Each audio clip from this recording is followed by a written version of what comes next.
আজকে শিক্ষানুপাত চ্যানেলের পক্ষ থেকে যতগুলো প্রবন্ধ বলবো সব প্রবন্ধের উত্তর শুধুমাত্র একটি।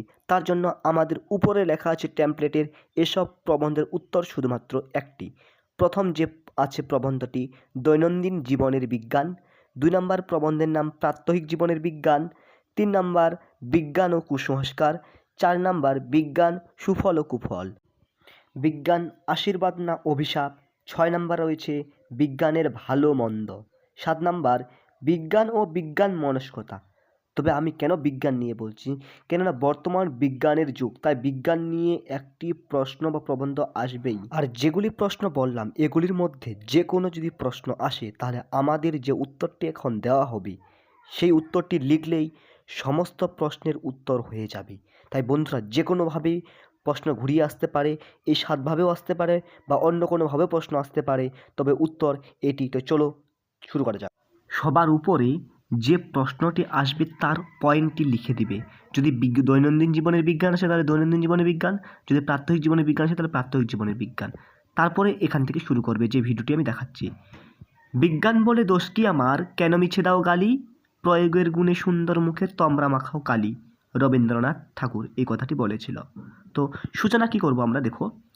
আজ আঙ্গুলের এক ছোঁয়াতেই বিশ্বের যে কোনো প্রান্তে থাকা প্রিয়জনের মুখ আর কণ্ঠস্বর ভেসে ওঠে আমাদের মোবাইল স্ক্রিনে। যখন বোতাম চাপলেই দূরদর্শনের পর্দার সামনে ভেসে ওঠে সুদূর সাহারা মরুভূমির তপ্ত বালুকারাশি, তখন মনে হয় আলাদিনের আশ্চর্য প্রদীপ কাহিনী মিথ্যে নয়। আজকের বিজ্ঞানও তো সেই আলাদিনের আশ্চর্য প্রদীপ। সভ্যতা ধরেছে আগেই বিজ্ঞানের হাত, রাতটাই দিন হলো, দিন হলো রাত। এটি একটি পয়েন্ট, মাঝখানে কালো পেন দিয়ে পয়েন্টটি করবে, খুব ইম্পর্টেন্ট পয়েন্ট। এটা রবীন্দ্রনাথ ঠাকুর বলেছে।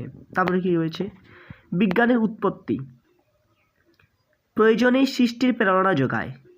সৃষ্টির উষালগ্নে যেদিন অরণ্যচারী মানুষ বিদ্যুতের ঝলকানি দেখে চমকে উঠেছিল, হয়তো সেদিনেই তার চেতনার গভীরে জ্বলে উঠেছিল জ্ঞানের আলোর শিখা।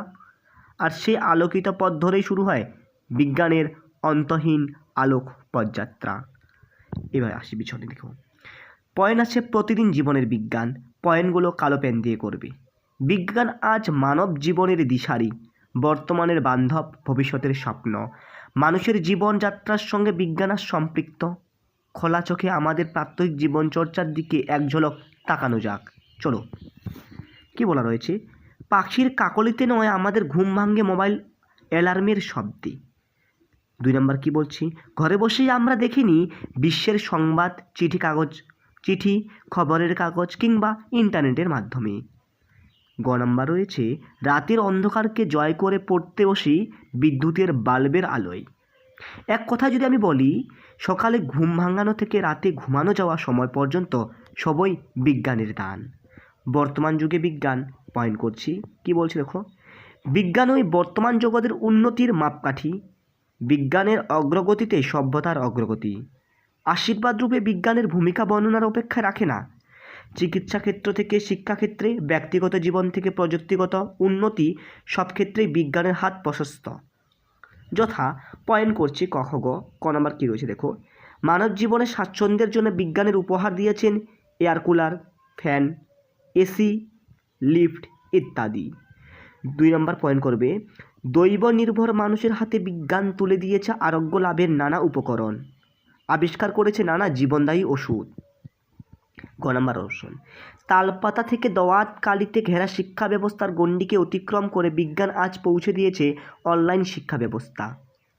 লাস্ট পয়েন্ট কি রয়েছে, religion without science is lame science. আচ্ছা কি না, without religion is dead. Albert Einstein এই কথাটি বলেছে। আইনস্টাইন বানানটি একটু দেখে নেবে, আইনস্টাইন। এটা শেষ কথা বা উপসংহার। বিজ্ঞান আমাদের প্রগতির বাহন, গোটা বিশ্বকে সে আমাদের হাতের মুঠোয় এনে দিয়েছে। কিন্তু কিছু স্বার্থপর মানুষের কঠিন চক্রান্তে বিজ্ঞান আজ কলঙ্কিত ও অভিশপ্ত। তারপর কী রয়েছে দেখে যাচ্ছে ভালো করে। তাই বিজ্ঞানের অপপ্রয়োগ রূপে আমাদের কল্যাণময়ী বিজ্ঞানকে আলিঙ্গন করতে হবে, তবেই তো এগিয়ে চলবে মানব সভ্যতার অগ্রগতি। জয়রত আর অভিশপ্ত বিজ্ঞানের কলঙ্ককে দূর করে আমরা পৌঁছে যাব নবসৃষ্টির আনন্দলোকে। তো বন্ধুরা, এখান থেকেই ছিল আমাদের এই কয়েকটি প্রশ্ন যদি আসে তাহলে উত্তর এটি হবে, এবং উত্তরটি যদি লিখে দাও আমি মনে করব খুব নাম্বার কাটানোর কোনো সুযোগ থাকবে না। শেষ লাস্ট মিনিট সাজেশন নিজে লেখার পরে এটা আপনাদের সামনে তুলে ধরেছি। তো বন্ধুরা, এখান থেকে সবাই ভালো থাকো, সুস্থ থাকো এবং নিজের খেয়াল রাখো। এরকম প্রশ্নের উত্তর পেতে আমাদের চ্যানেলটিকে অবশ্যই সাবস্ক্রাইব করে রাখো এবং আমরা খুব শীঘ্রই প্রত্যেকটি সেট থেকে এরকম ভিডিওর প্রশ্ন উত্তর সাজেশন নিয়ে আসবো। তো চলো বন্ধুরা, এখান থেকে আজকে হয় ভালো থাকো, সুস্থ থাকো এবং নিজের খেয়াল রাখো। আসসালামু আলাইকুম।